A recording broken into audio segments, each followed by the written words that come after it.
Bafowethu ehamba phambili ke namhlanje ngoJulius Mkhwanazi, uJulius Mkhwanazi okuvelayo kuhle okuvele izolo kuMadlanga Commission nokuvele namhlanje ukuthi uJulius Mkhwanazi wazibeka yena ukuthi abo chief of police lapha ekuruleni kumasipala lo waseGoli ekuruleni wazibeka yena esikhundleni akazange azabekwe ngokusemthethweni yilezo ke ivelayo namhlanje kuthema kuvela lokho ke namhlanje waseke angithi ube suspendiwe angithi so ke akasasuspendiwe ke manje ke usemisiwe ngokusemthethweni sekungaphezulu manje kwesuspension umisiwe manje emsebenzini ke manje kushuthi ke he is fired ngokwezindaba zanamhlanje after kutholakala ukuthi vese esikhundleni abe actor kusona wayekade ezibekile yena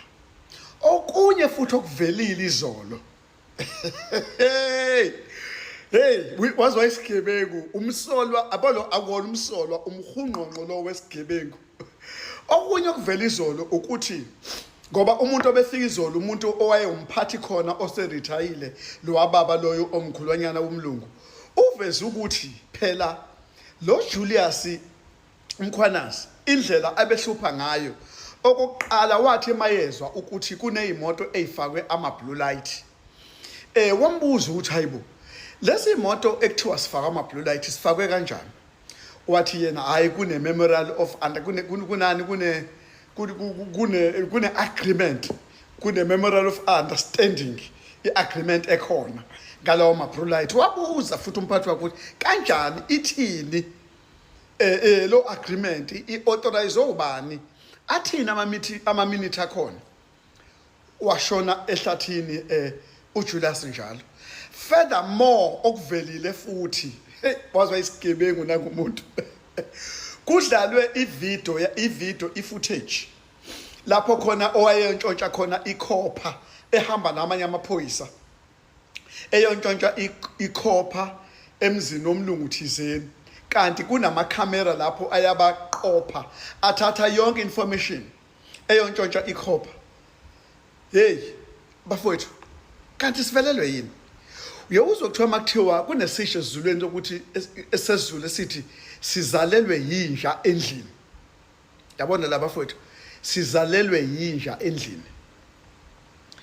waze wayisigebengu uJulius Mkhwanazi mina angiboni lo muntu uthi wakamkhwanazi ngempela abafowethu mhlambe wakabulawayo ngoba I don't think umkhwanazi wase South Africa mhlambe umkhwanazi wase Zimbabwe kwabulawayo ngendlela ayisigebengu ngayo unamacala ajulile njengoba ngikutshela nje ukuthi uyibekile esikhundleni ayinikeze sona lo muntu futhi ubetshontsha ngisho amakhopha lo muntu ngaphandle ukuthi afake o blue light ezimotweni zikaKhathi Matlala ngokungekho emthethweni ubeyinikeze amandla amakhulu ukuthi aoperate ngobugebengu so ubugebengu bakhe bujulile uJulius Mkhwanazi hey bafowethu angiyazi lento izothiwa neSouth Africa uma kusuke kunje so ezinye ke izokuthi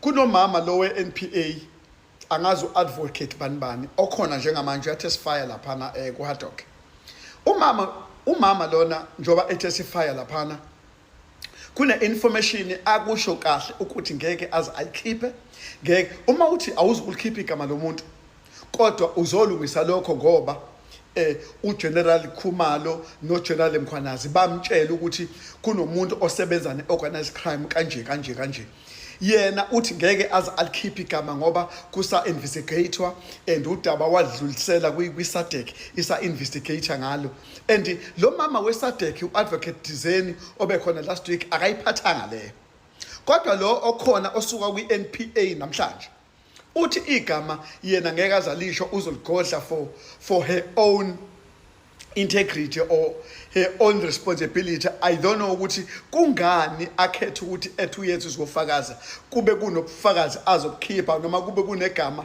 azoligodla ngoba lama commission akhona manje akusiwona ama commission okugodla igama lomuntu ama commission ukuthi uyikhipha indaba injengoba injalo into engiyibonayo nje iNPA yethu eSouth Africa izigebengu kwasayona.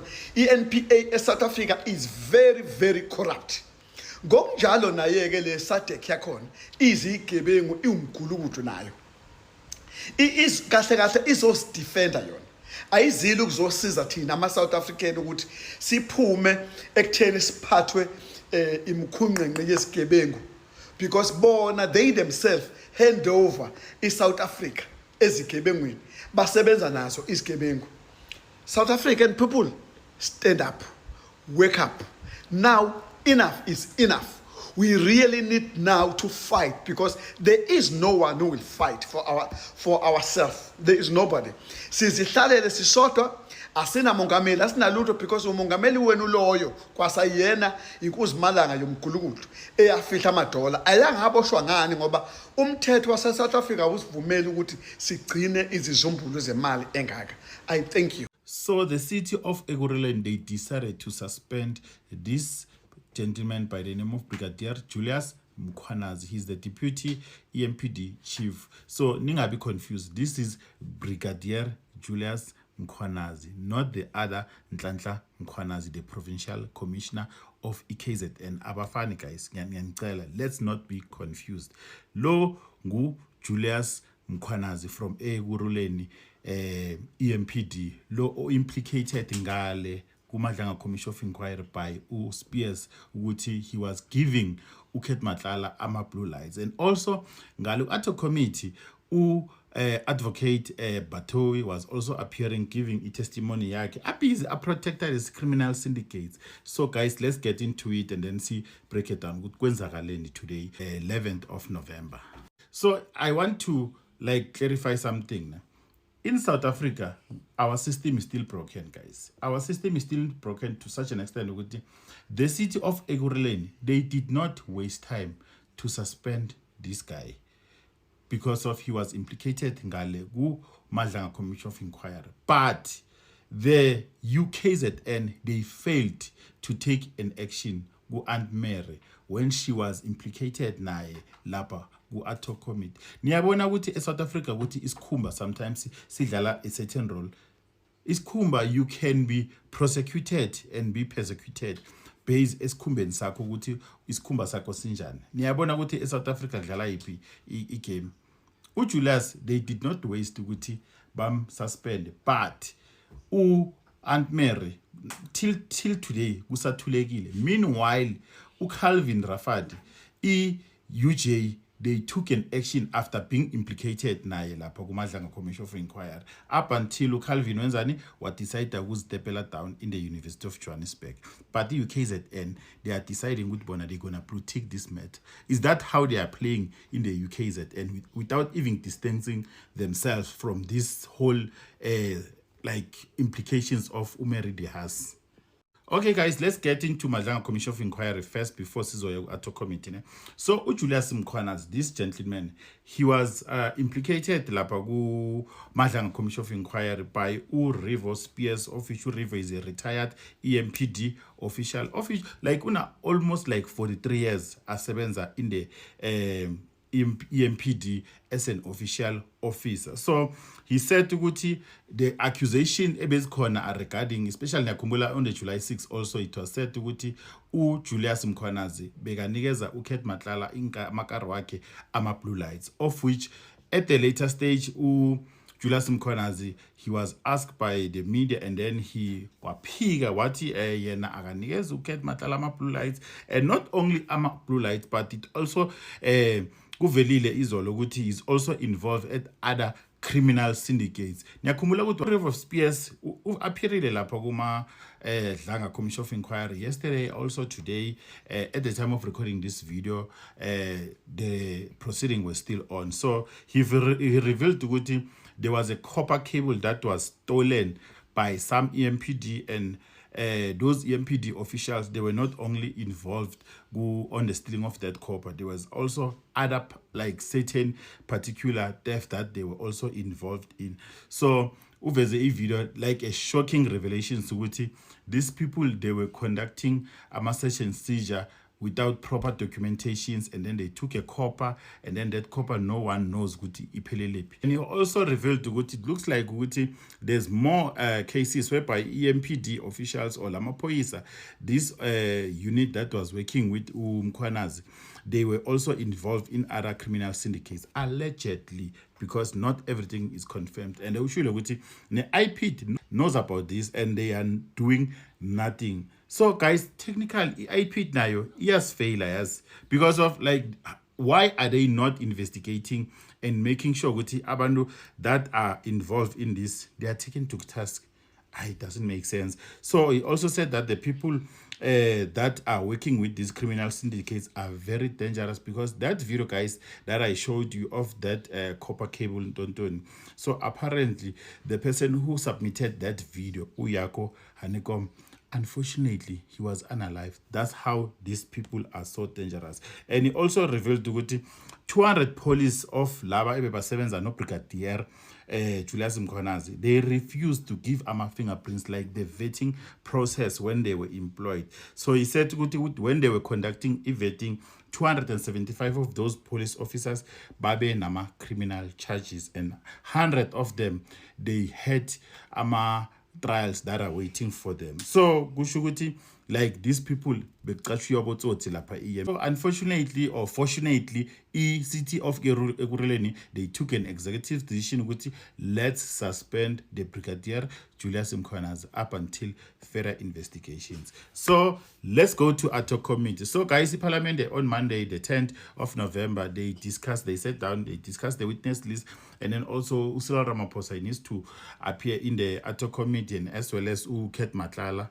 But he also needs to appear in the Ato Committee. If ever he doesn't want to come to a parliament in Cape Town, Bona self, they will drive to Kgoshi Mampuru and New York and interview him there. So can you imagine the MPs bahlelapha in the Kgoshi Mampuru interviewing Kurt Matlala, and Kurt Matlala, he looks like a person that's gonna sing, guys, because like the way kungakhona manje shows ukuthi it's like he's a sacrifice lamb nje, especially in the political space. They want to sacrifice him. So then Camilla Batowi, of which is the National Director of Public Prosecution, the NDPP of the NPA. Like this is the boss epete ama prosecutors in South Africa, guys. Like what I've noticed about him, like a testimony yakhe in the Ato Committee from today the 11th of November. She failed to reveal the information with how corrupt it is, the public prosecutors, and also like she failed with cum laude, guys. She failed with cum laude. No wonder Smanga amthanda kangaka, because of like bigger protector the criminal syndicates, and as well as bambuzile ukuthi do you know Paul Sullivan? What? Yes, Paul Sullivan ngiyamazi. Actually, I don't know the person per se, but is one of the person othanda ukuthumela ama emails to them. If ever a prosecutor is corrupt and suspended, what is so difficult for Batowi to mention that particular prosecutor? Akalkhulumi igama lomuntu, because that person is suspended and futhi corrupt. So like into esifuna kuthina magama wabantu, so that we can get into deep of this Julius Malema noNomvalo bashilo ukuthi like we want name, like they go to such an extent ukuthi bangene even nakuma pillow talks. I understand. So guys, also Batowi threw the IDEC boss under the bus ukuthi like she was not supposed to be part of the panel when they were interviewing boss yake. So I don't know, guys, ukuthi nina nizangitshela ukuthi what do you think about these revelations that are happening in the Madlanga Commission of Inquiry, and then as well as Nalapo Ato Committee? Let's meet in the comment sections. And also on the other news, it revealed that State SA, they said that in the last July to September, 248 jobs they were created in South Africa. My question is, where? Like there were those job opportunities that they were created, and also Usenzo Mchunu wanted to step down, to step aside in the ANC and all the duties, and then the NEC said no. Like who said no? Yeah, when I this thing the media, they can come with news, and then those news, they've got nothing to substantiate, or there's no letter or anything. It just comes as a hearsay. It must stop, guys. There must be a formal letter saying with so and so, this is what they said, and then this is what the ANC responded, or this is the person that signed and said that. That's how I believe it. This thing of my hearsay. Hello Mzansi, welcome to Mgosi Mzansi. If today is your first time visiting this channel, please do the right thing and click the subscribe button. Guys, umkhwana zoba expose bonke laba corrupt la South Africa, and kubo bonke kudele singamela sithi usukelwe. So lona Julius Mkhwanazi, and Julius Mkhwanazi bekabanza kanyeka ekunikeni ukhethi madlala ama blue lights. Uphethe ke lapha ekuloreni, and kuthiwa nje nasesikhundleni bekakuso bekade efakile. Cabanga ukuthi efake esikhundleni just because ufuna kwenda i-corruption, and bamqoshile ke, he was fired. Baqale bamsuspenda, but right now he is fired ke sana. I-corruption all South Africa kufuna ilungise. Lapha labantu corruption, abantu abugebengu, laba sebenento gebengu, they need to be exposed ke sana. I like lendlela lena imadlanga commission eqhubeka ngakhona. Please do comment what you think below down on the comment section. Don't forget to hit the notification bell. I'm signing out. Goodbye.